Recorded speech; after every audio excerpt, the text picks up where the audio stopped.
Who would like to start reading? I can Double do. by, will you read? Just read the first para. Yeah. Sankhya and Yoga.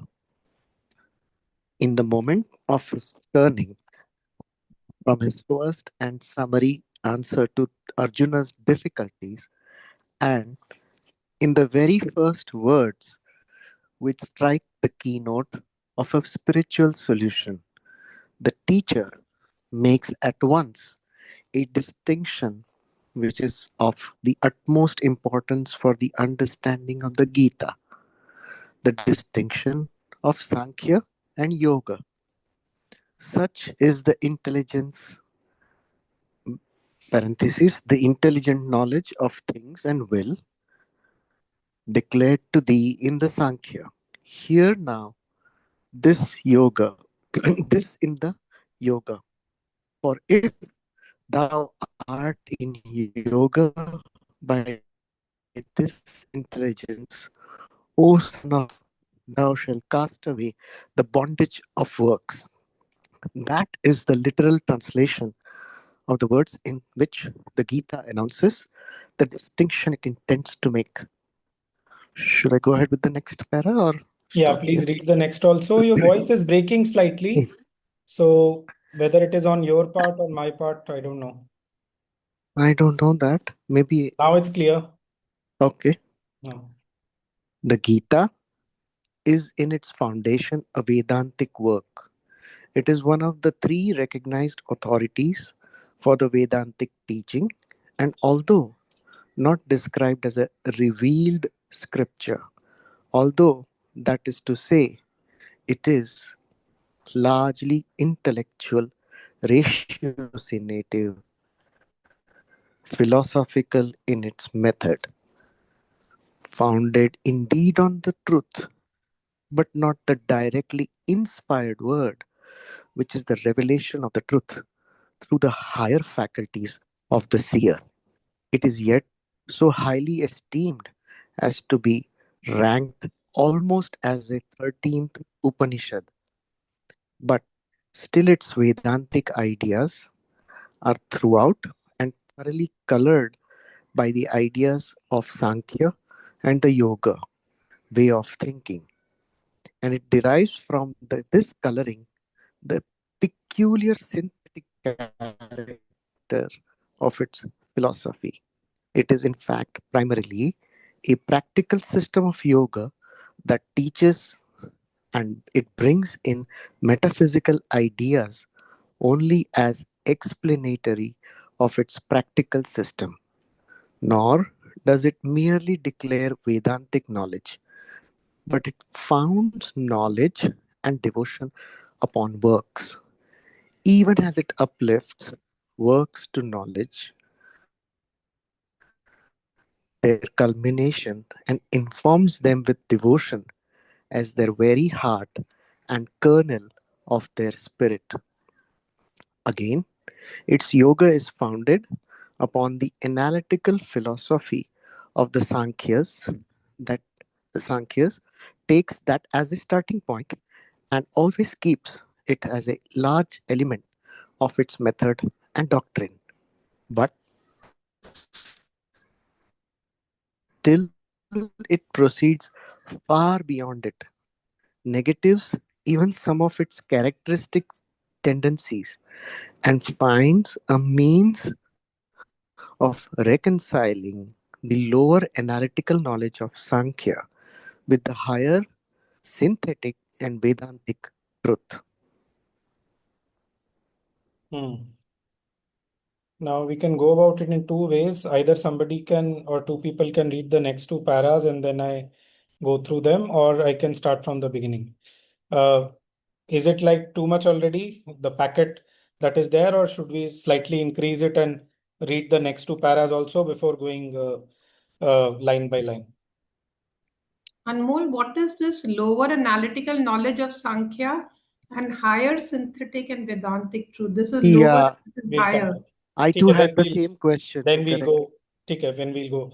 Lower analytical knowledge of the Sankhya. Uh, Basically, what he means is lower और higher वो इसलिए बोल रहे हैं because in the analysis method you just basically break up things, ठीक है, you don't are not able to synthesise everything into one reality.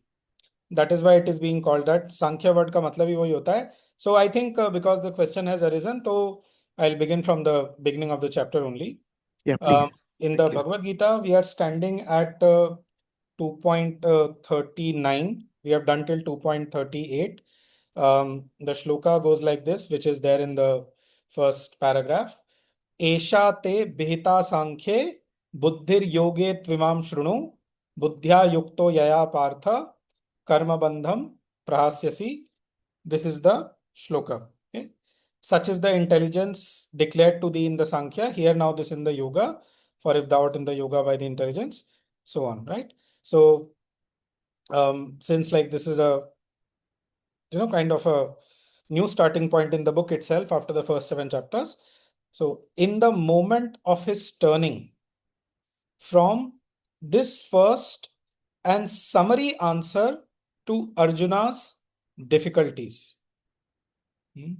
What is this first and summary answer? From 2.11 to 2.38. From 2.11 to 2.30 approximately, basically the Atma Vidya, that the self is imperishable, the soul is imperishable, and therefore he should not grieve, because why grieve over something which is not going to be destroyed? Grief should be there when something will go out of existence. That which is true never goes out of existence. Na sato vidyate bhavo, na bhavo vidyate satah, right? And in the next sort of 8 verses, from the point of view of the Kshatra Dharma. So this is the summary answer which Sri Krishna has given.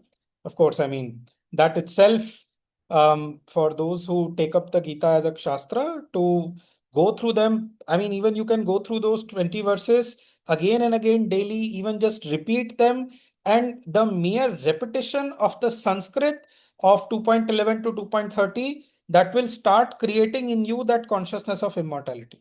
This I can say, I mean, somewhat from experience, mentally, not spiritual realization. That will take much more effort, especially 2.20, Najayate mriyate va kadachit, that one. So in the moment of his turning from this first and summary answer to Arjuna's difficulties, and in the very first words which strike the keynote of a spiritual solution, the teacher makes at once a distinction which is of the utmost importance for the understanding of the Gita, the distinction of Sankhya and Yoga. Okay? So these are two different systems of release or liberation. Sankhya, आगे जाके इसमें I think in the third chapter it comes, ज्ञान योगेन सांख्यानाम karma yogena yoginam. This half a verse comes in the third chapter. That gives us the most clear idea as to what is meant by Sankhya and Yoga in the Gita, right? So Sankhya is basically Jnana Yoga. Okay? Yoga, when we say, it's basically Karma Yoga. What is the distinction that he's saying about here? Such is the intelligence. Esha te abhita sankhye esha buddhi. फिर वो उसके breakup में जाना पड़ेगा screen पे. Such is the intelligence, the intelligent knowledge of things and will declared to thee in the Sankhya. So buddhi is defined as the intelligent knowledge of things and the will.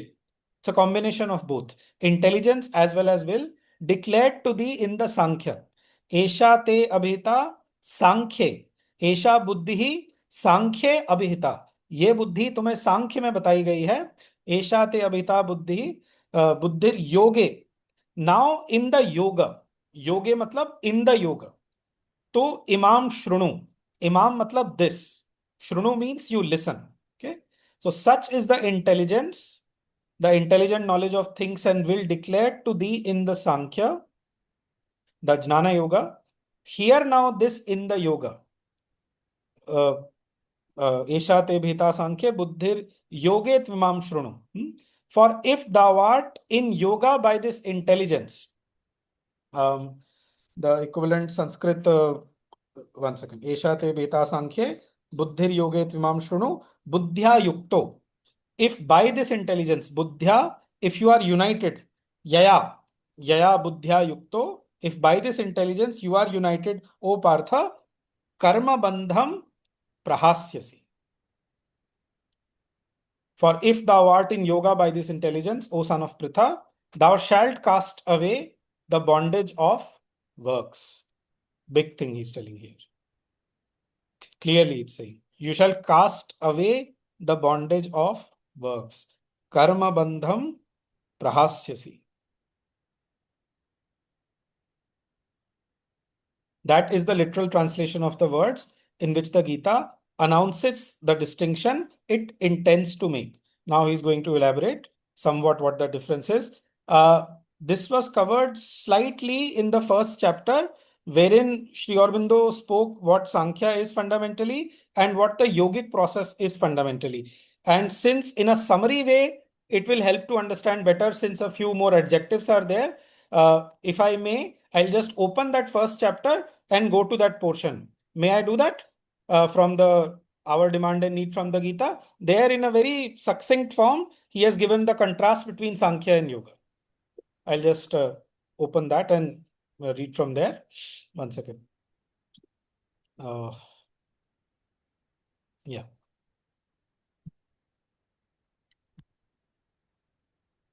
Yeah.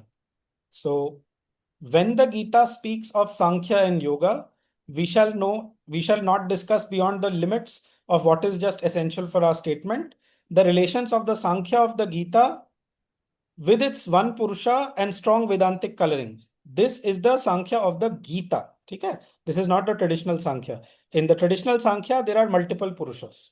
In the Sankhya, as synthesized by the Gita, there is one Purusha. Okay? The relations of the Sankhya of the Gita with its one Purusha and strong Vedantic coloring, we'll come to this, to the non-theistic or atheistic Sankhya. Why is it being called atheistic? Because it does not recognize Ishvara. उसमें ईश्वर का concept नहीं है in the Sankhya. That has come down to us, bringing with it its scheme of many purushas and one prakriti. This is the traditional Sankhya.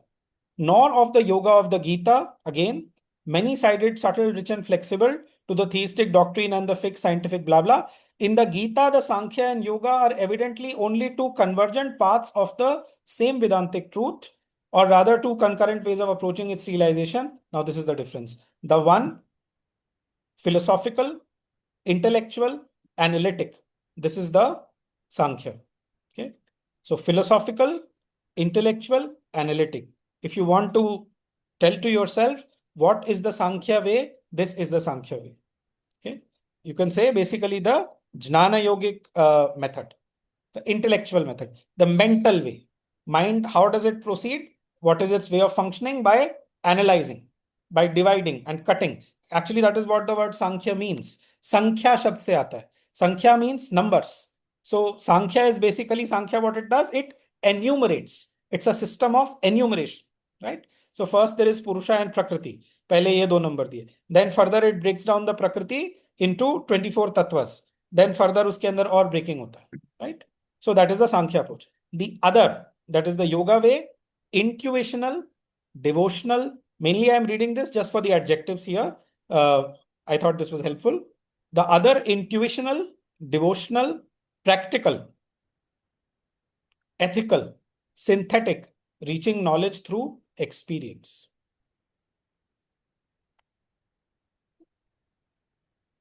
So what is Sankhya again? Philosophical, intellectual, analytic. And what is the yogic approach? Intuitional, devotional, practical through karma, practical, ethical, synthetic, reaching knowledge through experience. Again, abhyasa or karma. And most importantly, the Gita recognizes no real difference in their teachings. Sankhya Yoga Prithak Balaha Pravadantina Panditaha. This shloka comes, I think, in the 5th chapter. So this is, Anmol Bhai, the synthesis of the Gita only, not the actual. This is done by Sri Krishna. Yeah. So when the Gita was given, these three main systems were there. The Sankhya system, the Yoga system, and the Vedanta system. And one of the great objectives of the Gita as a synthesis, as we read that it is the third synthesis in chronology, is to synthesize these three systems. Gita is basically Vedantic. Gita belongs to Vedanta. Okay. Again, I'll give, essentially what Sankhya, what is Yoga, what is Vedanta, a basic summary de deta hu. But just before I move on from this page. So the one philosophical, intellectual, analytic, the other intuitional, devotional, practical, ethical, synthetic, reaching knowledge through experience. The Gita recognizes no real difference in their teachings. At one point in the book, Sri Aurobindo says they are like the two birds of a wing. Exact words. So without any of the wings, you cannot fly, right? The bird cannot fly. So Sankhya and Yoga are like the two birds, are like the two wings of the bird, sorry, right? Sankhya Yoga, very strong language, the Gita says, Sankhya Yoga prithak balaha pravadanti na panditaha ekam apyasthitah samyag ubhayor vindate phalam. So Sankhya Yoga prithak, कि सांख्य और योगा अलग हैं. बालाह, this is the utterance of children, बच्चे बोलते हैं इसे. Pravadanti na panditaha. Those who are pandits, those who understand things, they don't speak like this. Ekam apyastitah samyak.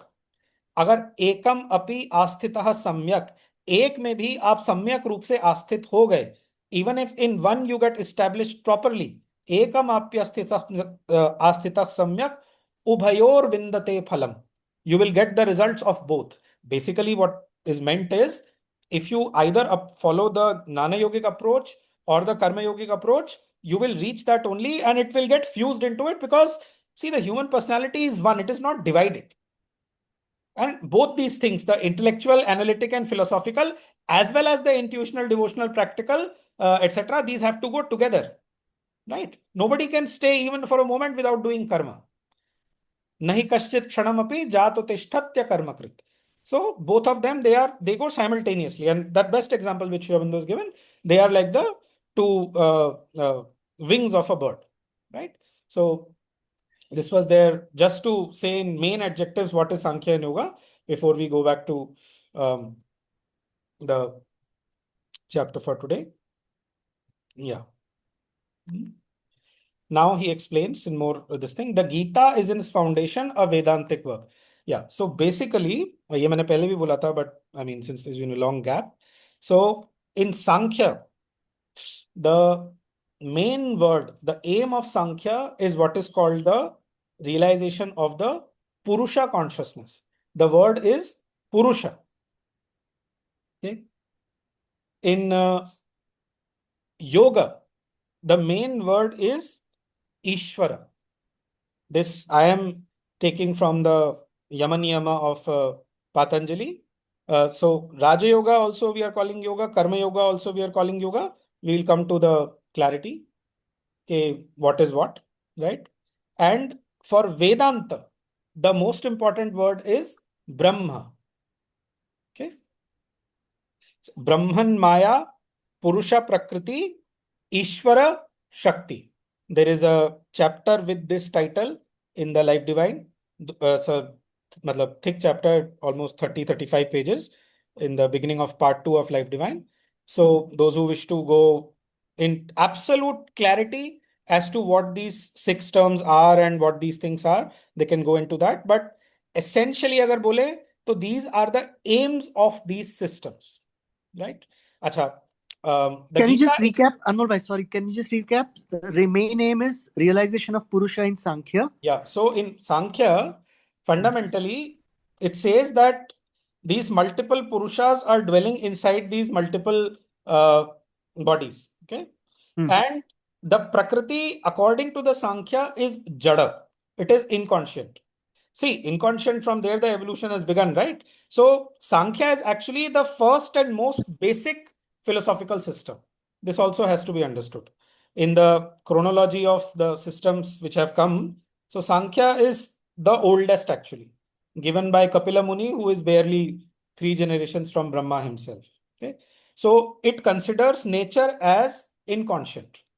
Okay, and what it says is basically that the movements of nature, they are getting, rather actually it says that when the Purusha, the conscious being, okay, as long as it reflects the movement of Prakriti, as long as it gives its consent to the movements of Prakriti, It knows itself as the Prakriti, and therefore it feels bound. Okay? But when it withdraws its consent to the movements of Prakriti, basically when the gunas, the tamo guna, rajo guna, sattva guna, when they come to a sort of static equilibrium, okay, when they are in a perfect balanced state, then there is no movement in Prakriti. That is when the Purusha knows itself, and that is its freedom. This is essentially what Sankhya says. And it says that they are like parallel lines, Purusha and Prakriti, and they never meet. Through a kind of adhyarop is the proper Sanskrit word. Through this adhyarop upon itself, the Purusha thinks that it is the Prakriti.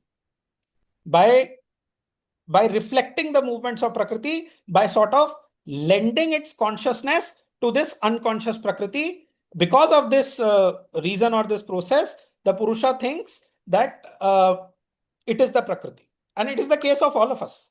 Until we have recovered that Purusha within ourselves, we are identified with our Prakriti. What is Prakriti? Body, life, and mind. So our thoughts, our feelings, our desires, emotions, passions, all these things, body pain, sukha, dukha, etc., we are trapped in that.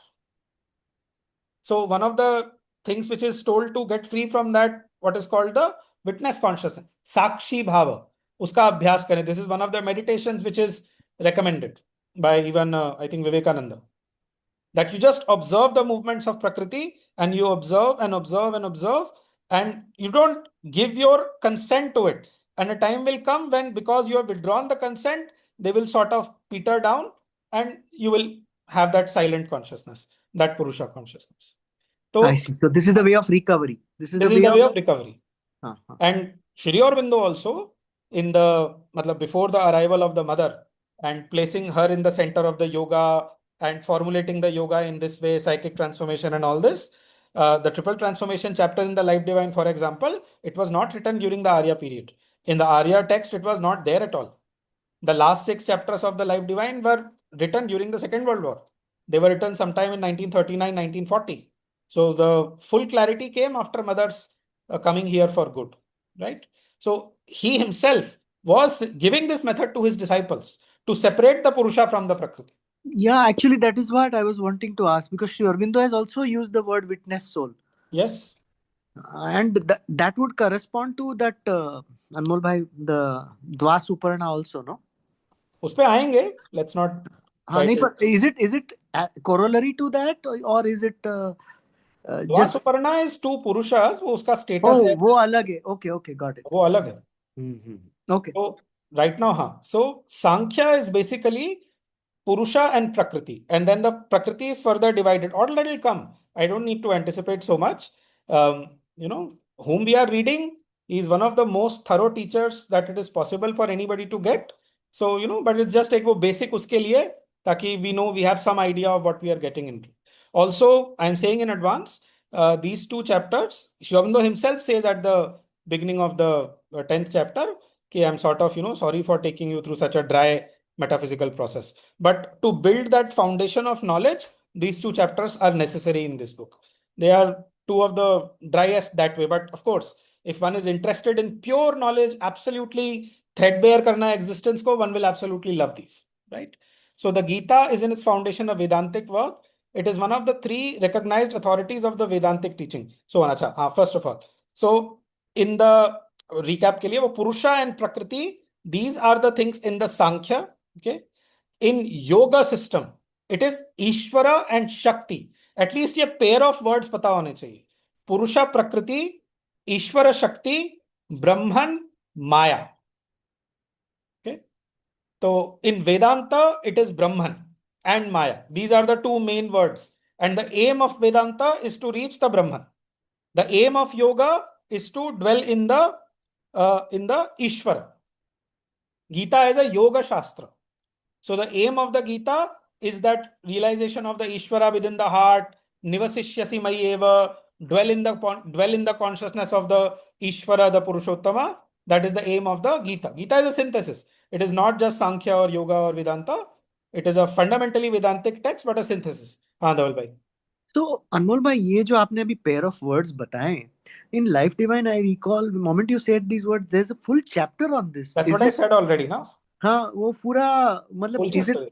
वही chapter इसका depth में 100%. I have actually got these pair of words from that chapter title only. अच्छा Yeah. I mean, this is why, study of multiple books of Sri Aurobindo helps, because one book's ideas get clear by reading another book like that. yeah, exactly. Anyway, so um, many people have not joined today. Okay, doesn't matter. The Gita is in its foundation a Vedantic work. Okay. It is one of the three recognized authorities for the Vedantic teaching. What does the word Vedanta mean? Essentially, Veda plus Anta. So, Anta या तो end of the Vedic period, so it was done at that time.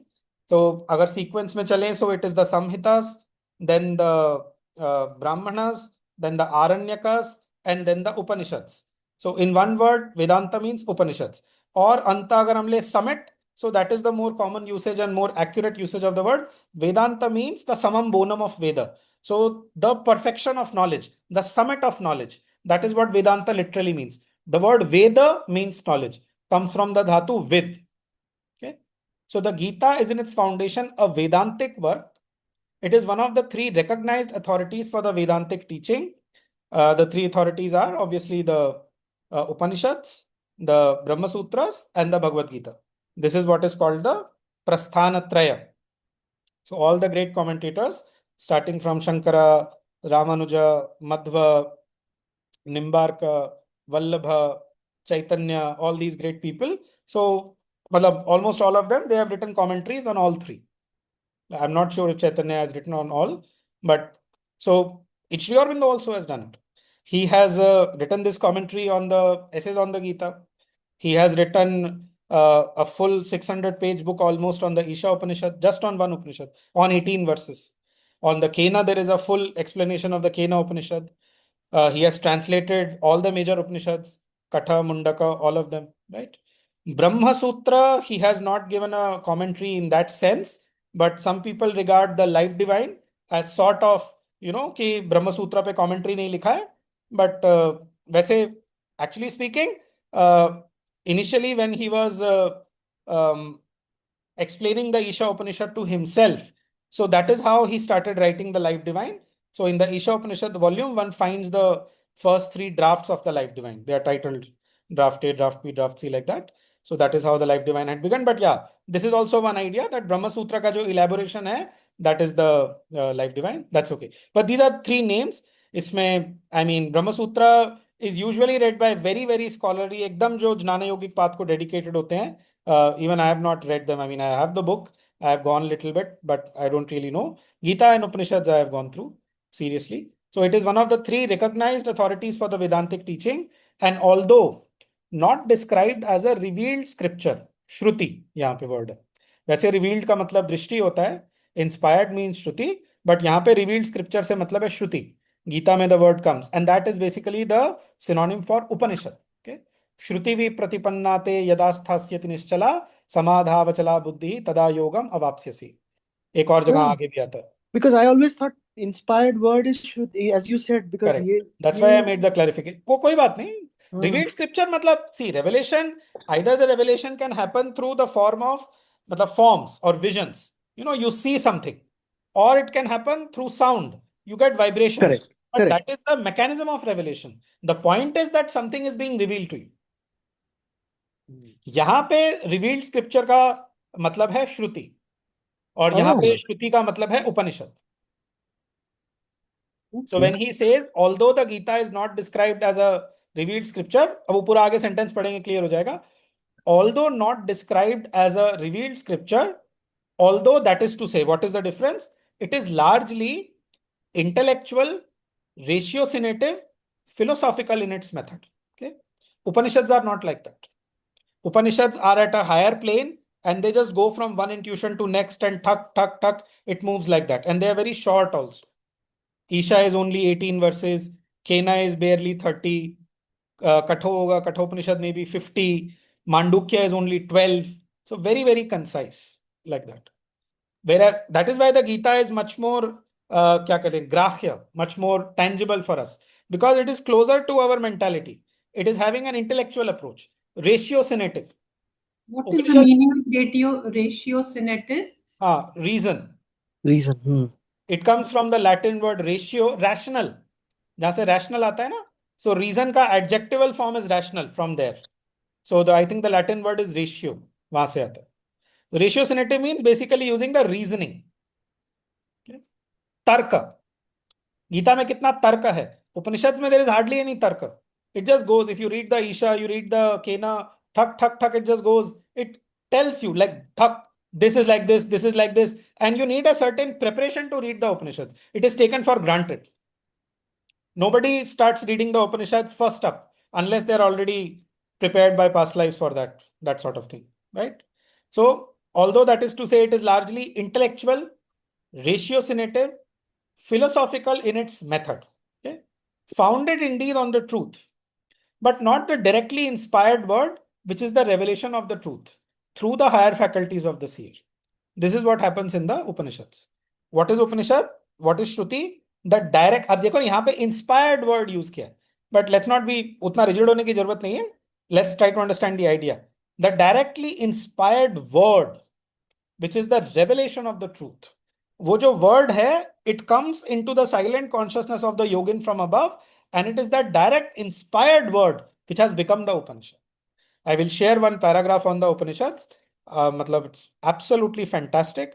After reading that, one will realize what the Upanishads are. It's unbelievable how he has described what the Upanishad really is. Okay? But not the directly inspired word, which is the revelation of the truth through the higher faculties of the seer.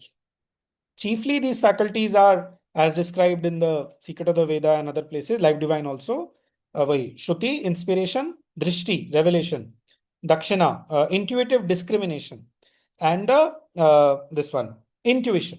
These are the four main faculties through which the revelation of the truth happens, right? Sarma and all, right? You mentioned Ila Sarma is the goddess for intuition, Dakshina for intuitive discrimination, Ila for revelation, and Saraswati for inspiration. These are the names of the Vedic goddesses, the ones in the Rig Veda Samhita. Okay. So anyway, so yet it is so highly esteemed. वो उनका श्री अरबिंदो का writing style ऐसा, he covers each and every aspect of the truth. उसमें ऐसा है, ये नहीं है, वो नहीं है, ऐसे करके, but he'll give you a full picture. It is so highly esteemed as to be ranked almost as a 13th Upanishad. ठीक है, almost as a 13th Upanishad. It is so highly esteemed. So Upanishads is the foundation of Hindu society, of Hindu culture, Sanatana Dharma. It is the highest, this thing, Vedanta है वो knowledge का peak है. Okay. So Gita is, because it is so great, the Gita is also regarded almost as a 13th Upanishad. बाकी वो 12 Upanishad के नाम मैं पहले भी कई बार बता चुका हूँ. Just, I mean, once more, again, maybe I'll not tell. Isha, Kena, Katha, Mundaka, Mandukya, Prashna, Aitareya, Taittiriya, Chandogya, Brihadaranyaka, Shvetashvatara, and to my mind, because the 12th is not very clearly told, Kaivalya. Even in the Om Tat Saditi Srimad Bhagavad Gita, so Upanishadsu it comes. Clearly, it is put, standardized, it has become official. So the Gita is regarded as an Upanishad. ये यहाँ पे क्या हो रहा है? Because see, again, I must say this.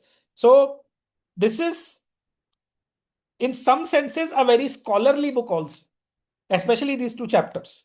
So you need to have a bit of that scholastic mentality to appreciate this. Also, I mean, the person whom we are reading, Sri Aurobindo, he's one of the greatest scholars ever born. Somebody who knew, ancient literature in, मतलब all the old languages of the world, Hebrew वगैरह का छोड़ दो, वो उतना ancient है भी नहीं वैसे, तो लैटिन का, ग्रीक का, संस्कृत का, he just knew everything, and he was a brilliant scholar in his student days. So naturally, such a person, when he's writing, that scholastic element will come, right? So yeah, but essentially what he's doing here is he's placing the Gita कि उसकी esteem कितनी ज्यादा है, और यहाँ पे जो वो बोल रहे हैं, it's basically a Vedantic work. Param Brahma. That is why the term comes in the Gita. Brahma शब्द बहुत बार आता है गीता में. Brahman word basically belongs to the Vedantic system. Normally, as we understand it, the world is Maya and that Brahman is the truth. Reject the Maya, go to the Brahman. But that's what, मतलब उसमें वो जो सर्वम खलविदम ब्रह्म का idea है, that is not covered. If सर्वम खलविदम ब्रह्म, then Maya is also ब्रह्म. वो इररिकंसाइलेबल opposition नहीं है दोनों के बीच में. And it is the purpose of evolution to actually reconcile these two things, reconcile the material existence with the divine consciousness. That is what the Isha Upanishad does. It reconciles 9 pair of opposites. वो एक अलग चीज है, ठीक है? Okay, but still. अनमोल भाई, एक short हाँ क्वेश्चन. हाँ. ये जो ये यहाँ पर इंस्पायर, आई मीन विजन में नहीं दिखा है, रेवलेशन नहीं है, what would be an example of revealed things like Vedas? The Rig Veda would be a revealed things. So listen, see, try to understand. I'm confused here. नहीं, कुछ confusion नहीं है. Very simple. हाँ. If you are getting to see an image, a vision, अगर वो आपके आई वाले sense को केटर कर रहा है, बराबर, वो रेवलेशन है. For example, Sri Aurobindo was seeing the figures of these three goddesses, Sarama, Ila and Saraswati, and he did not know who they are. उनको केवल उनकी आकृति दिखाई दे रही थी, because the interpretation of the Veda that he had read by Max Muller, उसके अंदर, these were basically poo-pooed as naturalistic elements of human this thing. अच्छा. No, this is subtle vision. वो revelation हुआ ना, क्योंकि दिख रहा है. But on the contrary, if you are hearing something, if you are hearing a mantra, like, for example, if you are hearing a mantra, some people hear mantra. Yes, that is then inspiration. That is then Shruti. That is fine. But so you said Upanishads are an example of inspired word. What would be an example of revealed scripture? Veda is regarded as a revealed scripture. Veda. Again, मैं ज्यादा confusion नहीं होना चाहिए. ये जो revealed scripture यहाँ पे जो term है, this basically means Shruti, and this means the Upanishad. See, Upanishad, again, वो जो वेद की knowledge है, वो symbolic है, जो भी है, उसको एकदम perfect करके Upanishads के अंदर वो किया हुआ है. That is why it is called Vedanta. तो one should not make a very sharp distinction कि Veda is revealed scripture, Upanishad is inspired. आप उसमें मत जाओ. अच्छा. वो जो medium हुआ, whether the medium was sound. अच्छा, again, in this we can have this much clarity. Sound is the first thing. So in Tanmatra, Shabda, Sparsha, Rupa, Rasa, Gandha. This is the order. Okay? First is Shabda. So naturally, when the Shabda comes, vibrating out of that silent infinity, when it, resonates or vibrates in your consciousness, that is the most powerful. That is the written word has the most power. आप अगर ध्यान दें इस बात पे कि let me just give a very, ordinary example. There was a murti, let's say, of Shiva 10,000 years ago. Let's say, I'm saying, okay. Has that murti survived? No. But the Rig Veda, which was there 10,000 years ago, we have made sure that it has survived. Why? Because the sound is more important than the form. Got it? So, but हाँ, आपको in whatever form, like some people get visions in their meditations. So that is like a revelation. Okay? Some people might get an Adesh.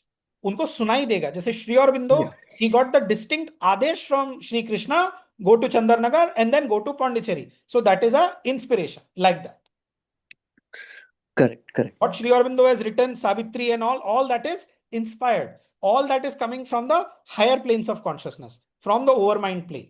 So the symbols in the Veda would be what was seen, and that's why they again मैं आपको बोला, आप बहुत sharp distinction मत करो. आप just अभी के लिए इतना समझ लो कि these are the two chief means, and other than these is what is called intuition, and all of this is operative in all of us in some way or the other, isn't it?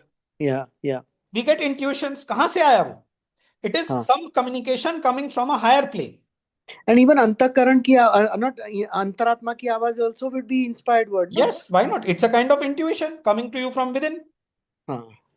Similarly, intuitive discrimination. So, you are thinking, suddenly you intuitively discriminate कि आपकी बुद्धि suddenly intuitive हो गई, and you figure out this is how it is. वो crack हो जाता है. हाँ, वो drop आता है suddenly. वो intuition का reconciliation is too powerful. Exactly.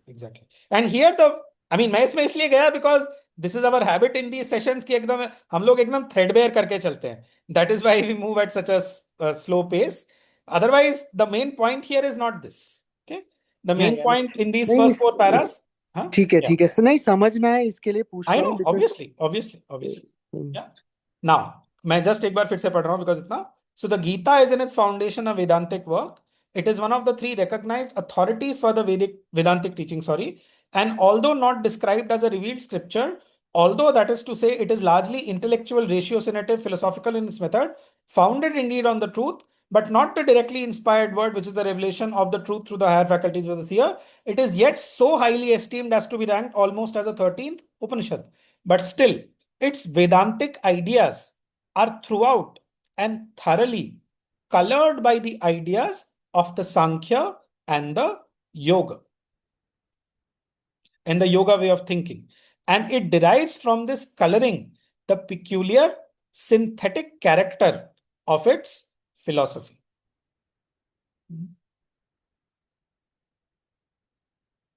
So, Vedantic ideas जो हैं, when you say Vedantic ideas, as far as I have understood, the Vedantic ideas are basically, they are looking for that oneness, which they call Brahman. Okay. And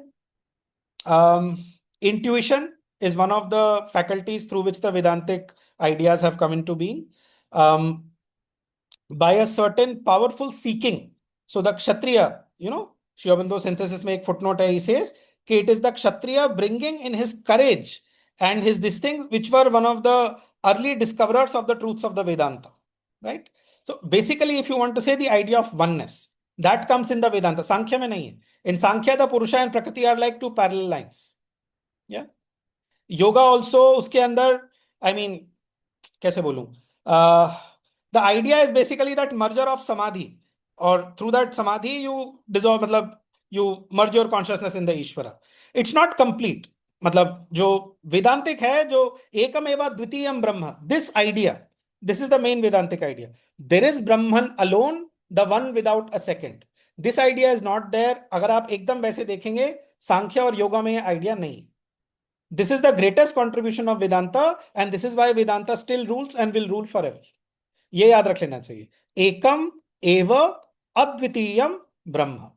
further elaborate करते हैं, बोलते हैं नान्यत किंचित अस्ति. I am quoting from a Sanskrit writing of Sri Aurobindo only. There is Brahman alone, the one without a second. And when, if you have to think of an object of meditation, this idea is the best possible idea for meditation. Whatever you are seeing, thinking, feeling, touching, anything and everything which you can think, conceive, imagine, which you cannot conceive, think, imagine, it is one, it is that Brahman. This is the main Vedantic idea. Ah, beautiful. So Anmol bhai, you just mentioned a And while very ago. practical. आपको अपने mind के अंदर अगर वो एकदम perfect एक वो knowledge चाहिए, that total oneness, everything is that one.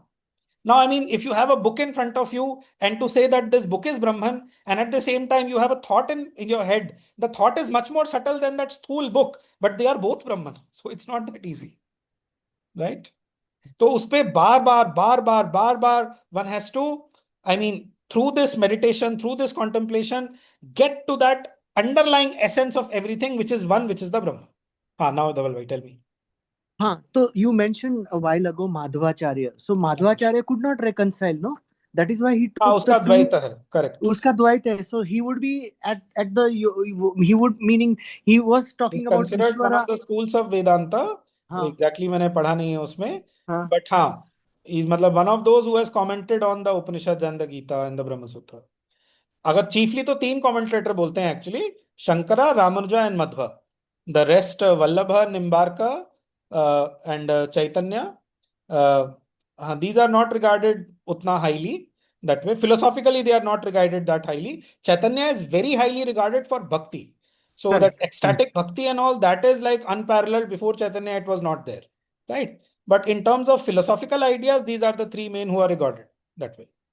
It's just but still it's Vedantic ideas, and throughout and thoroughly colored by the ideas of the Sankhya and the Yoga way of thinking. And it derives from this coloring the peculiar synthetic character of its philosophy. It is in fact primarily a practical system of yoga. See again, practical system of yoga. Gita kya de rahi? That it teaches. And it brings in, again, that first chapter, जो 6 adjectives yoga word के लिए थे, yoga के लिए थे, one of them was practical. Okay? That it teaches and it brings in metaphysical ideas only as explanatory of its practical system. What is the aim of the yoga of the Gita? Apart from the scripture itself, the conversation happened to make sure that Arjuna fights, right? I had even posted that quotation of Sri Aurobindo letters me say. But what is its aim as a scripture? Its aim is to make divine workers, and that everybody is functioning divinely, acting divinely. That cannot happen unless the consciousness of the person has become divine. But it's very practical. It never will, the Gita will never allow you to give up action, to give up karma. That is like, मतलब कोई कुछ भी बोले गीता के बारे में, this thing, this idea, one must never मतलब never lose from one's mind. That this is the main objective of the Gita, that the works should be divine. Ultimate objective of the Gita. That way. So अनमोल भाई एक और perspective मुझे अभी while you were reading this, Arjuna is a practical man, a man of action, Yes, which yes. so therefore the Gita has to be Yes, for yes, the client. exactly. वो तो हमने उस chapter में पढ़ा ही था. हाँ, It तो is यहाँ given पर to a वो man of action. It is हाँ given to a man of action. इसीलिए वो प्रैक्टिकल है, मतलब it is not, he has made it, Sri Krishna has made it practical. Exactly. नहीं तो It is designed, it is given like that. Again, I might say, see, that Brahmin में था ना, Brahmin dhara and that Kshatriya dhara of the flow of knowledge. So the Kshatriya is Rajoguni, but he is governed by certain sattvic ideals. The Brahmin is pure Sattvaguni. And in that, वो pure आप उस सत्व में रहें, pure thinking, abstraction एकदम, so you kind of lose hold on reality. You start thinking कि हाँ, it's very important point to understand. correct. So that राजर्षि की परंपरा में जो गीता चलती आ रही है, it is like, क्या कहूँ, मतलब it is all very deliberate that this knowledge was there with the Kshatriyas, with the Rajarshis. And actually, because it has later on fallen into the hands of Brahmins, all the commentators were Brahmins. That is why they gave a sort of Mayavadic interpretation of the Gita. I'm not blaming or this thing. We are just analyzing. It's their turn of the mind. It's their turn of the mind. They've colored it. It's their turn of the mind. It's very sattvic. So when you will approach the Gita purely through that sattva, so sarvam karma khilam partha jnane parisamapyate, the dukkhalayam ashashvatam anityam asukham lokam thak, and just go away. Punarjanam se mukti. That's all. So it's an armchair. Cut जाता है, निवसिष्यसि मय्येव cut जाता है, सब कुछ cut जाता है उसमें. Armchair approach to life. Exactly. Armchair approach is the Western approach. In India, that was not there. यहाँ पे दर्शन बोलते हैं. So the Jnani would not be satisfied unless he has the Brahma darshan. अच्छा, that is additional part. So the armchair philosopher, typical जो होगा, he may be satisfied but just sitting and cogitating and showing off his knowledge to some elite circle of friends, blah blah वगैरह वो सब चलेगा. But यहाँ पे through tapasya, through बहवो ज्ञान तपसा पूता मद्भावमागताः. So many through the tapas of jnana, by purifying through the tapas of jnana, they have attained to me madbhavamagata, right? So here in the Indian system, darshana बोलते हैं, इसीलिए philosophy नहीं बोलते. So unless you have the Brahma darshan, either you have the darshan of Brahman in the form of a jyoti or something, basically experience of that vacant infinite, whatever. Unless you have the experience, वो armchair वगैरह से यहाँ काम नहीं चलता. This is India. उसके बिना नहीं चलता, right? So, beautiful. I mean, glad you delineated the. I'm also glad that you mentioned it. वो एक, ये हो जाता है because even we can become armchair philosopher. Oh, हम तो कितने महान हैं. We are reading essays on the Gita, such a great book by such a great writer like Sri Aurobindo, and we just आपस में discuss किया, ideas throw किए, ये वो दा करके, but actually कुछ realize नहीं किया. What is the point? No point. ठीक है, some point is served. You get some intellectual refinement, but that's about it. But what is the aim of Sri Aurobindo writing the essays on the Gita? To make us into divine instruments. What is the aim of the Gita? To fix us. अगर भगवान की ये book पढ़ने के बाद इसमें 2-3 साल लगेंगे easily, okay? If we do not at least gear up कि the aim of my life, the main purpose of my life is God realization, then basically the reading of these books is a waste. These sessions are a waste, right? Anyway. So yeah, but this just एकदम clear रहना चाहिए. It's not just spiritual entertainment or intellectual entertainment. It's not like, it's a very serious book, and all of us are giving time for this, so it should be taken in the utmost serious way. That way, the aim of life is to realize God. Yeah, okay. It is in fact primarily a practical system of yoga that it teaches and it brings in metaphysical ideas only as explanatory of its practical system, nor does it merely declare Vedantic knowledge. ठीक है कि बस ज्ञान देके छोड़ दिया, but it founds knowledge and devotion upon works. So already he has started hinting about the already kiya hua tha core of the teaching mein about the synthesis of knowledge, devotion, and works, etc. It founds knowledge and devotion upon works, even as it uplifts works to knowledge. We'll go slowly. It founds knowledge and devotion upon works. The foundation of knowledge and devotion will not be there until works are there. Basically, without a serious karma yoga and that taking the world action and your individual action seriously, you will be sort of, क्या बोलते हैं उसको, वो groundedness नहीं होगी. And you'll be, the material transformation and the purpose of the soul donning a material body will not happen unless works are given their due. That's what it is. But it founds knowledge and devotion upon works, even as it uplifts works to knowledge, their culmination. वही सर्वम कर्माखिलम ज्ञाने परिसमाप्यते. And informs them with devotion as their very heart and kernel of their spirit. हमने idea को already cover किया हुआ है. We begin with 2.47. We say karmanyavadhikaraste ma phaleshu kadachana. You have the right to the action, but not to the fruit thereof. So we work in that spirit. We offer our action to the divine without worrying for the fruit. And then when we do it for a sufficient period of time, we come to 3.27 in the Gita. Prakrite kriyamanani gunaihi karmani sarvashah ahankara vimudhatma karta hamiti manyate. वो culmination of knowledge हमारे अंदर हो जाता है. I am not doing anything. It is the Lord who is doing everything through me. Even as it uplifts works to knowledge, their culmination, and informs them with devotion as their very heart and kernel of their spirit. Those works should be informed. Inform का मतलब यहाँ पे, right, enters into the form, infuses. Inform does not mean सूचित करना यहाँ पे, and it infuses works with devotion as their very heart and kernel of their spirit. Kernel माने core, right? Again, it's yoga. बहुत मतलब मैं बोल रहा हूँ बहुत academical chapter है sort of. Again, its yoga is founded upon the analytical philosophy of the Sankhyas, the yoga of the Gita. It is founded upon the analytical philosophy of the Sankhyas, जो पहले 11 से लेकर 30 तक जो second में, right? Takes that as a starting point and always keeps it. वो ना एशा ब्राह्मी स्थितिः Partha, that is the culmination of Sankhya. That is the culmination of Jnana, right? Second chapter का जो last verse है. Takes that as a starting point and always keeps it as a large element of its method and doctrine.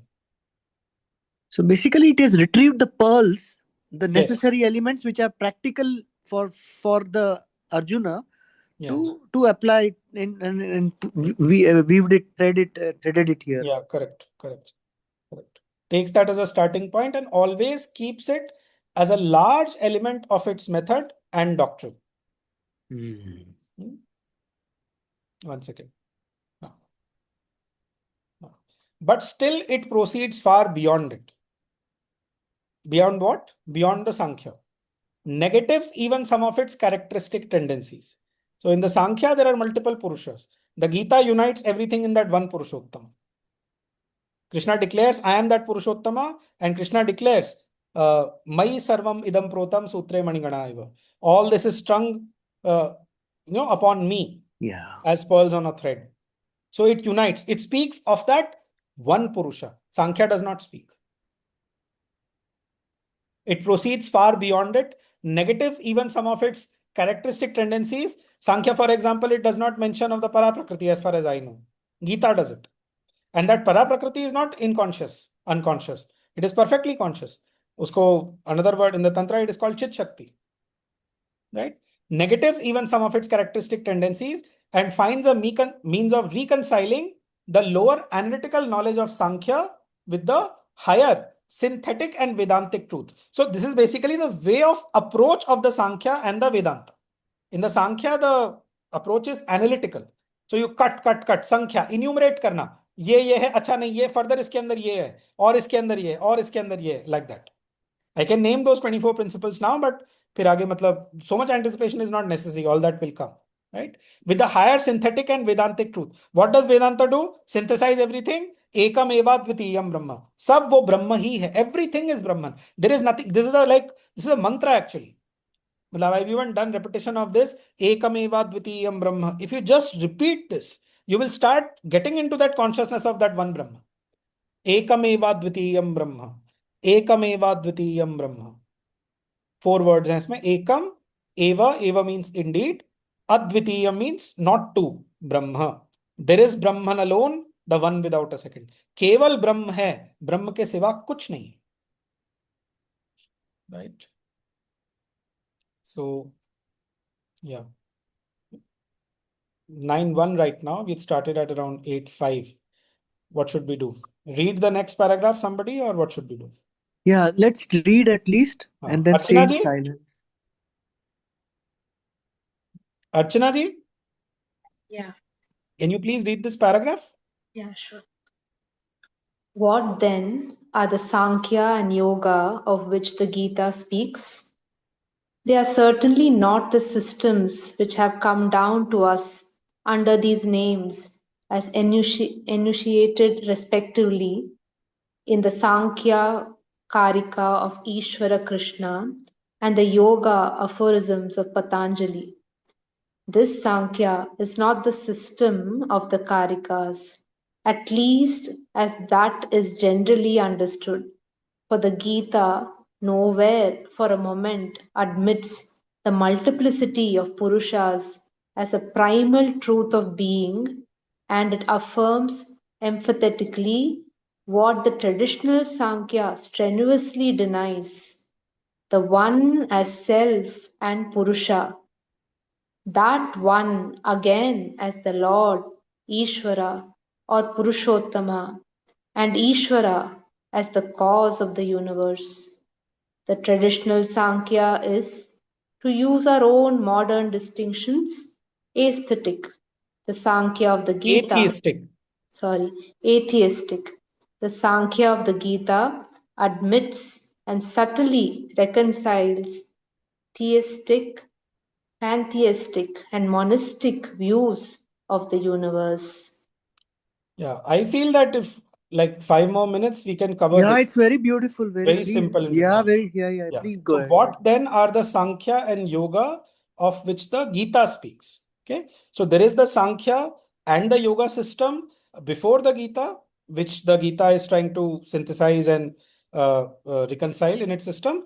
But Gita ke andar it's a Vedantic Sankhya, Vedantic Yoga. These are the phrases used in essays on the Gita only. What are they? They are certainly not Gita ka Sankhya, mind you. Old Sankhya और old yoga है, गीता का सांख्या, गीता का yoga, very clear. They are certainly not the systems which have come down to us under these names as enunciated respectively in the Sankhya Karika of Ishvara Krishna. So this is the main textbook on Sankhya that is available today.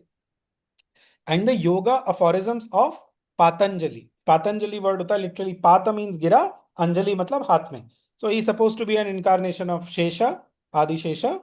So somebody who fell into some kuch prayer kiya hoga, some great Maharshi or somebody. That is what the word literally means. Anyway. And the yoga aphorisms of Patanjali. Yoga Sutra jinko kehte hain. ठीक है? On which the Raja Yoga system is built. This Sankhya is not this Sankhya, the Gita Sankhya is not the system of the Karikas. At least as that is generally understood. For that उसके लिए फिर कारिकास वगैरह में जाना पड़ेगा, वो बहुत ही मतलब Can you abstruse explain है. in one line Khali what Karika means? It's a book basically जिसमें पूरा सांख्य के बारे में है. सांख्य दर्शन आपको अगर पढ़ना है तो you have to read those कारिकास. अच्छा, मतलब it's a book. It's a book. It's a book. मैं उसकी फोटो खींच के भेज सकता हूँ. You can order No, online and read. I just wanted to know because this word is very. Karika, what the word Karika means, हाँ. that I don't know. Maybe it means a commentary. I don't know. Normally अच्छा. commentary is called tippani. Karika शब्द itself का क्या अर्थ है मुझे मालूम नहीं, but basically this is the main textbook for the Sankhya philosophy. Original Sankhya.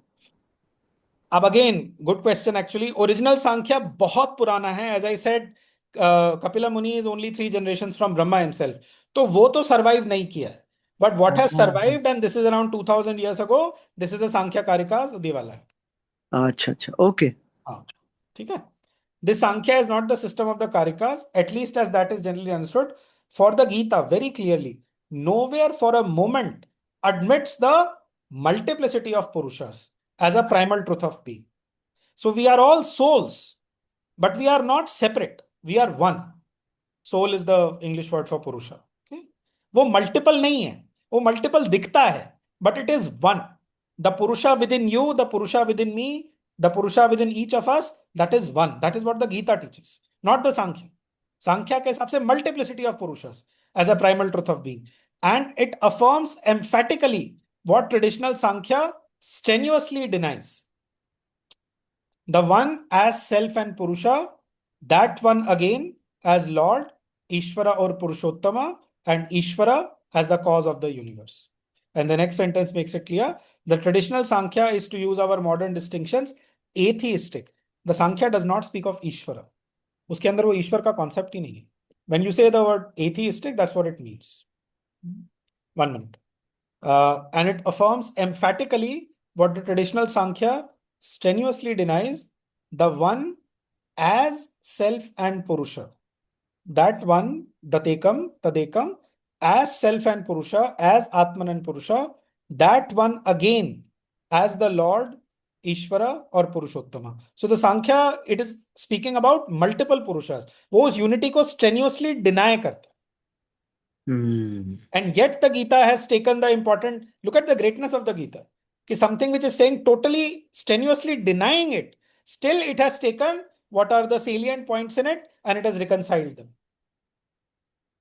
Right? What the traditional Sankhya strenuously denies, the one as self and Purusha, that one again, Tadekam, that one again as the Lord, Ishvara or Purushottama, and Ishvara as the cause of the universe. Aham sarvasya prabhavo, 10.8 mein aata hai. I am the origin of everything. All this is not there in the Sankhya. And these ideas are, as he's saying, the traditional Sankhya is, to use our modern distinctions, atheistic. वो atheistic system. It doesn't have the concept of Ishvara.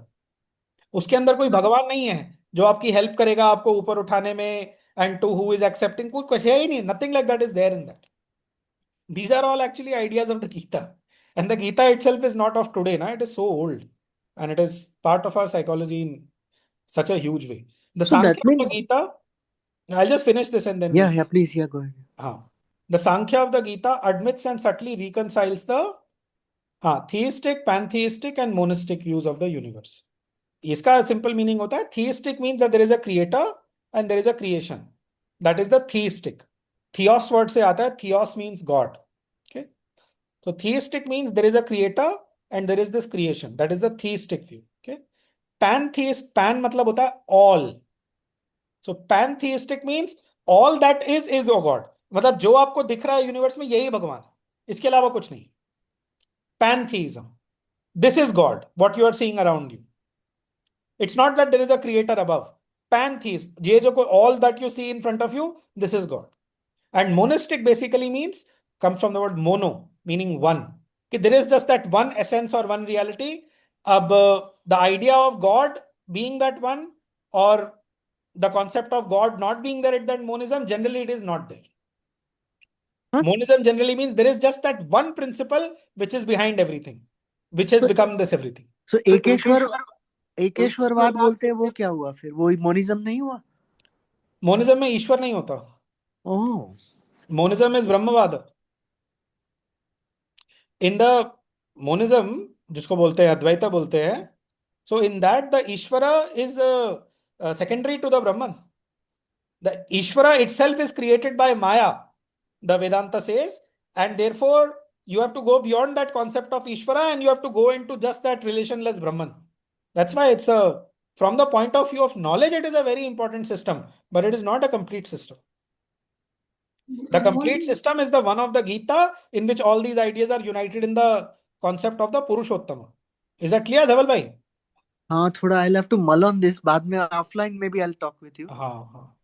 Anmol, if if the Sankhya is atheistic, then what is the Purusha according to it? Purusha is just the conscious entity. Conscious entity. It is simply conscious. Okay? But see, with that conscious entity, see, when we say Ishvara in the idea of the Gita, we mean somebody who is the Lord of all our works, to whom we can offer our action, to whom we can offer our bhakti, etc. All this is not there in the Sankhya. Sankhya में simply ये है, Sankhya very simply is this: these are the movements of my prakriti. मेरे nature में ये सब कुछ चल रहा है, ठीक है? And I, the Purusha, because of me, this conscious being who I am, because of my reflecting these things upon myself, because I am agreeing to superimpose these movements on myself, these movements are existing. The moment I withdraw this consent, these movements will stop and I will be free. That's it. But it's all very aham wala, it's very jnana yogic process. In bhakti, it's you, only you, only you, only you. In jnana, it is only me, only me, only me. Okay. It's a fundamental difference. तो ये इसमें तपस्या का element बहुत है. It is that Sankhya originally philosophy which has led to the sannyaswad in India, अगर आप देखेंगे तो. The origin of sannyas in India essentially is that Sankhya philosophy. Because again, Prakriti and Purusha are like two parallel lines which never meet. So in order to, the Prakriti cannot be redeemed. The Prakriti, just withdraw from the Prakriti, you know yourself as the Purusha and you are free. You are liberated. But why was that Prakriti there? Is the Prakriti totally unconscious? Is it condemned to remain unconscious forever? None of that. Because it's the most ancient system. Na? See, as evolution proceeds further, a more and more rich and a more and more complex system of yoga is discovered by humanity. Shri Exactly. Aurobindo का जो integral yoga, this is the main point actually. Shri हाँ, Aurobindo का जो integral yoga system है, it is more complete even than the system of the Gita. Why? Because जो मैंने Shri Aurobindo को quote किया था, see, we are learning Gita from Shri Aurobindo, right? So we have to accept and have faith in what he is telling that the Gita reveals or does not reveal. So he is saying that the Gita ultimately speaks of Punarjanma as the highest aim of this thing. It seems to indicate, he says. But that does not solve the problem of the world. It solves only your individual problem. The world problem is solved by the Gita only to the extent that you yourself, you become an instrument of the divine.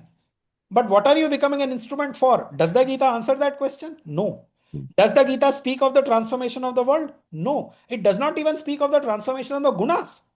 This idea that this sattva will convert into jyoti, tamas will convert into shama, rajas will convert into tapas, this is all merely hinted at in few words like madbhavam, my nature, mam prakriti, para prakriti, mam upetya, attaining me. But is it enunciated clearly? Is it जिसको expostulation बोलते हैं, that is the proper word in this thing, exegetic method, वो तो नहीं है गीता के अंदर. So, as humanity, this is the important point I to understand. Sankhya jab aaya, very basic stage. So, very basic philosophy. So, you get the basic liberation. Then something more, then something more, then Gita, then Tantra. Tantra, Sri Aurobindo says, it takes even those things which are a challenge to spiritual life as the means of spiritual realization. वो जो पंचमकारा होता है उसमें. Of course, one cannot go into it without a proper guru. Sri Aurobindo comes, he synthesizes even the Vedanta and the Tantra perfectly. And he gives the most complete imaginable system of yoga, in which he's talking about material transformation. He's talking about the intention behind the creation of the material universe. If you just see it objectively, even today, any guru, I'm not wanting to make followers of Sri Aurobindo here by saying this. Sri Aurobindo never wanted followers, okay? Point is to see the complete truth and to see the purpose behind why we are here, right? Nobody speaks about इसके पीछे purpose क्या है material universe के. And if you don't ask yourself this basic question, what is the purpose behind the material universe? Then what are you doing in the material universe? To say that it has no purpose and it is simply Maya or it is simply Leela, these are basically, it's a lack of patience. You have not thought deeply enough. You have not gone higher enough. It's basically a matter of patience. और अनमोल भाई उस वक्त की चेतना जो होगी उस हिसाब से एवोल्यूशन हुआ ना, तो we have to forgive also and move ahead. Yes, and again, not everybody, मैंने वो भी था कि different souls, they seek their spiritual salvation in different ways. Some may seek it in nirvana, some may seek it in Vaikuntha, some may seek it in some other way. But जो total है, complete fulfillment. And again, I'm coming back to this very, very basic idea. Bachcha bhi isko, even, a 10, 12-year-old will start thinking about this. What is the purpose of this material world? If you see somebody dying, immediately the question arises, what is the purpose? हाँ, ये तो Is there सवाल any हमारे intention? बचपन से ही है ना, scientific mindset No, में ये what, आया what होगा. is the purpose? What is the purpose? The purpose is the transformation of this world by the descent of the divine into it. To divinize this world, to make this earth into a heaven. That is the purpose. This was the original Vedic idea. Why is the Gita asking Arjuna? Acha, tell me one thing. Why is Krishna asking Arjuna to fight? Why is he saying to him, you conquer and all this?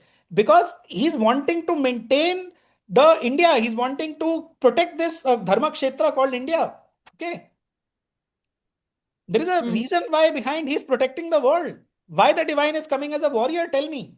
He should come as the greatest Acharya and just tell people, go to forest and take sannyas. Why the divine comes as Kshatriya and gives the teaching of Karma Yoga? Rama, Krishna, why? Understand? Yeah. So purpose is the divinization of the world. वही आपका जो idea है, सबका, all of us Indians are suffering from that Mayavadic idea. Buddhism, Shioban कहते हैं कि post-Buddhistic Hinduism has not been able to erase the effects of that from it. And it is very deeply stamped in the Indian mentality. It might take 1 or 2 janmas to get rid of it completely. We tend to think immediately there is no meaning in the world. And yoga means liberation and mukti and, Vaikuntha and salvation and some that. We don't realize that what is the meaning behind this world, material world. वो इतना भर गया है. Anyway, by mentioning it increases only, it doesn't decrease. So, but you got the point, right? Important thing, yes. Because we're just conditioned to think this is a place of suffering and just... Exactly. Why is it suffering? Because you have not found the divine within. It will, by the way, it will remain a suffering. Our life is a paradox with God for key. Yeah. So if that God within is not found, recover the lost habit of happiness. This beautiful line in Savitri. If that Satchidananda within is not found, or at least if we are not living in connection with it, life will be miserable. So that teaching is not, it's very practical teaching. To take the first step, Arjuna, Vishada Yoga. That depression, that Vishada, that dejection, despair, disappointment, it is the first step in yoga. But that is not the all of it. Taitriya Upanishad uske pehle aaya tha Gita ke, what does it say? Ekdam boldly, Anandatyeva khalvimani bhutani jayante, Anandena jatani jivanti, Anandam prayanti, abis Ananda, it speaks of that. Wahan to koi dukha vukha ki baat nahi hai. How is it that something that came before is telling something greater? Huh? Logical question. Yeah, true. I agree. Yeah. Isn't it? So, and how? I'm surprised. Shankara studied so much. Yes. All the Upanishads still he fell for, but maybe it was not his इसमें experience. कुछ, he was meant for a certain purpose. He was a vibhuti. And his chief aim, उसमें नहीं जा रहे हैं. His chief aim was to displace Buddhism and to reinstate Sanatana Dharma. That is the main objective of that vibhuti. Writing the commentaries and all, that is like secondary. समझ गया. Also, Anmol bhai, Buddhism It's already, also. Just last question. Sorry, yaar. No problem. As you mentioned, Sankhya has parallel lines of Purusha and Prakriti, never merging or reconciling. Yes. Buddhism also has the similar two parallel lines. It says, right? Buddhism essentially, as I have understood from Sri Aurobindo's letters, according to Buddhism, you are a bundle of samskaras. Correct. तो वासना वगैरह बोलते हैं. बराबर. And your aim is to unwind that bundle and come to that initial zero. Nihil. This is the aim of Buddhism. Because you cannot change the world, it is going to be like this. So you. And according to Buddhism, the problem is that you desired, and desire is the cause, which because of this that sanskaras have got created, these vasanas have got created. Desire is the creator in Buddhism. That is not the creator in Hinduism. In Hinduism, the creator is Ananda. Anandat heva khalvimani bhutani jayante. Anandat hi eva khalu imani bhutani jayante. It is Beautiful. from Ananda indeed that all these existences have come into being. Jayante means to be born. To be birth, to take birth. Correct. That's what I'm saying. So it's because वो एक vision जो है, of course, Buddhism is a great system. It has helped a lot of souls to get free from misery. The Advaita of Shankaracharya, Sri Aurobindo himself says that Mayavad is a very powerful system. It is a very, strong walking staff on the way. You hold on to it and you will achieve a great spiritual realization. But वो complete और total picture जो है वो उसके अंदर नहीं है. And that complete and integral picture is there in the integral yoga of Sri Aurobindo. Yeah. मतलब he has explained वही even you said Gita also admits, cessation of birth. yes, Like, Sri Aurobindo says this. Punarjanma se mukti. This seems to be the ultimate aim of yoga. I'll again paste that letter today. I'll again paste it. Highlight कर दूंगा उस part को. So that's what the Gita also seems to admit. The cessation of rebirth as the ultimate aim. When he says seems to, he means actually that only. Exactly, that's his way of speaking. It doesn't mean that he's not sure. He had become Krishna, dude. Matlab, he is Krishna. Yeah, that is what he had become. If somebody has a doubt, It's again, then there is no end to doubt. One can doubt endlessly. He says, Krishna with whom I realized identity. मतलब मेरे को जितनी English आती है, realized identity means he became identical. There is no difference between him and Krishna. You can go and see the actual letter in the archives department if you want to see in Sri Aurobindo's handwriting. No, I am not. No, I'm just saying. बस भी अरे ऐसे कैसे कृष्णा नहीं तो जाके देख लो. No, I am just saying because it's humbleness of him. It's his humbleness. So there is just one shloka in this which we covered today. Esha te bihita sankhye buddhir yoget vimam shrunu buddhya yukto yaya partha karma bandham prahasyasi. उसका translation इसमें आया था. Rest some of the shlokas I referred to, chiefly Sankhya Yoga Prithak Balaha Pravadanti na Panditaha Ekamapyastitah Samyag Ubhayor Vindate Phalam. These two were there and one or two odd ones. So we'll just close with silence. Yes, please. Thank you. Thank you so much. Beautiful. No, not at all. He says somewhere, Krishna is my double. Yeah. Archana ji is saying, my double Krishna. It's in the same, it's one of the letters to Dilip Kumar Roy. Exact ye hai. He says, the lasting inner peace that you have been having for the last year or so, it is due to my constant inner pressure. I refuse to give up all the credit to my double Krishna. Exact letter, exact words. I'll share that. Thank you, Archana ji.